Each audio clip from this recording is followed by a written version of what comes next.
हवा में एक अनकही सी तनाव थी।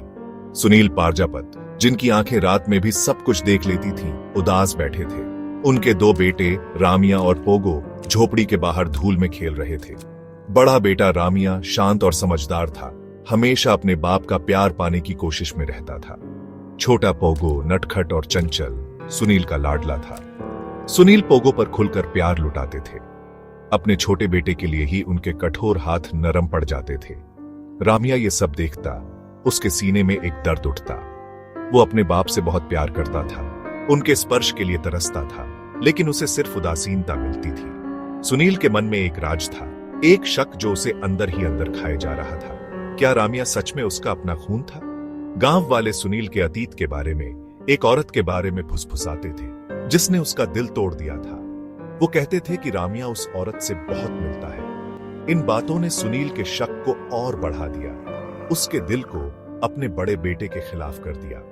वो रामिया के साथ इतनी कठोरता से पेश आते थे कि मानो क्रूरता की हद हो। हर कठोर शब्द उस नन्हे बच्चे के दिल पर एक नया घाव देता था। सुनील के घर में रामिया के लिए जिंदगी मुश्किल हो गई थी। हर नजर, हर शब्द शक और घृणा से भरा होता था। सुनील का शक बढ़ता गया, उसके हर विचार को जहरीला बनाता गया। वो अक्सर रामिया को घूरते रहते, उनकी आंखें सिकुड़ी होती, उस औरत की झलक ढूंढते जो उन्हें धोखा दे गई थी। तू मेरे परिवार जैसा नहीं है, सुनील झर उगलते, उनकी आवाज में नफरत साफ झलकती। तू कमजोर है, बिल्कुल अपनी मां की तरह। रामिया, जिसका मन अपने बाप की नफरत के बोझ तले टूट रहा था, उसे सुकून अकेलेपन में मिलता। वो घंटों नदी किनारे बैठा रहता, बहते पानी की आवाज ही उसकी साथी थी। रामिया के मामा दीनदयाल इस त्रासदी को बढ़ते हुए देख रहे थे और चिंतित थे।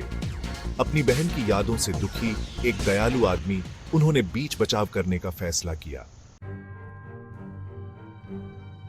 दीनदयाल सुनील के पास गए, उनकी आवाज धीमी थी। रामिया को मेरे साथ रहने दो, उन्होंने विनती की। उसे इस दुखी जिंदगी से बचा लो। सुनील, जिसका दिल सालों के शक से कठोर हो गया था, ने इसे अपने अतीत की याद से छुटकारा पाने का मौका देखा। वो तुरंत मान गया, उसके चेहरे पर कोई भाव नहीं था। मामा के घर में भी रामिया को कोई राहत नहीं मिली। दीनदयाल भले ही नेक इरादे वाले थे, लेकिन सालों की मेहनत से कठोर हो गए थे। रामिया के साथ एक नौकर जैसा बर्ताव किया जाता, उसे तपती धूप में खेतों में घंटों काम करना पड़ता। उसे अपने घर की याद आती, अपने भाई की, यहां तक कि अपने बाप की कठोरता की भी। लेकिन उसके पास और कोई जगह नहीं थी। गांव वाले, जिन्हें पहले रामिया पर तरस आता था, अब उसे एक बोझ समझते थे। उसके मां बाप के पापों की याद। वो उसके पीठ पीछे फुसफुसाते, उनके शब्द उसके घायल दिल पर पत्थर की तरह लगते। वो फंस गया था उन हालातों में जिनका उसने कुछ नहीं बिगाड़ा था। साल गुजर गए। सुनील को खबर मिली कि दीनदयाल रामिया के साथ अच्छा बर्ताव नहीं कर रहे हैं। उसके अंदर एक पछतावा जागा जो बहुत दिनों से सोया हुआ था। उसने रामिया के बारे में सोचा, अपने बेटे के बारे में जो किसी और के खेत में काम कर रहा था। उसे रामिया की बचपन की तस्वीर याद आई, उसकी आंखों में अपने बाप के प्यार की चाहत। एक दिन सुनील दीनदयाल के दरवाजे पर आ गया। वो बूढ़ा लग रहा था, उसके चेहरे पर समय की रेखाएं थीं। मैं रामिया को लेने आया हूं, उसने कहा।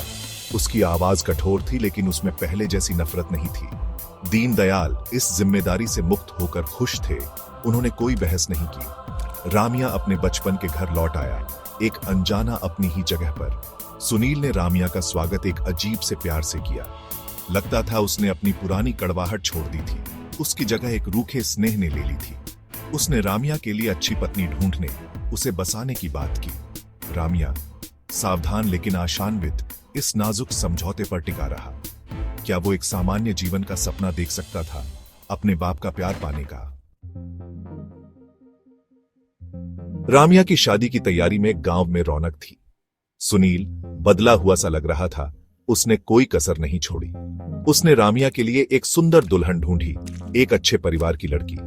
लेकिन इस पिताई प्रेम के पीछे एक खतरनाक साजिश पनप रही थी। सुनील ने रामिया की होने वाली दुल्हन को देखा था और उसके अंदर एक गंदी इच्छा जाग गई थी। शादी से एक दिन पहले सुनील रामिया के पास गया। उसकी आंखों में एक अजीब सी चमक थी। उसके शब्द भले ही झूठी चिंता से कहे गए हों, रामिया को डरा गए। उसने कहा कि वो रामिया की खुशी सुनिश्चित करेगा, लेकिन उसकी एक कीमत होगी, उसकी पत्नी की वफादारी। रामिया की नई उम्मीद टूट गई। उसे एहसास हुआ कि उसके बाप का बदलाव सिर्फ एक क्रूर भ्रम था। सुनील, खतरनाक बाप, अपने ही राक्षसों का कैदी था। उसका प्यार विकृत और स्वार्थी, एक पूरा चक्कर लगाकर टूटी हुई जिंदगियों का मलबा छोड़ गया था। गांव वाले इस छिपी हुई बुराई से अनजान खुशियां मना रहे थे, लेकिन रामिया सच्चाई जानता था, कुछ पाप कभी धुल नहीं सकते।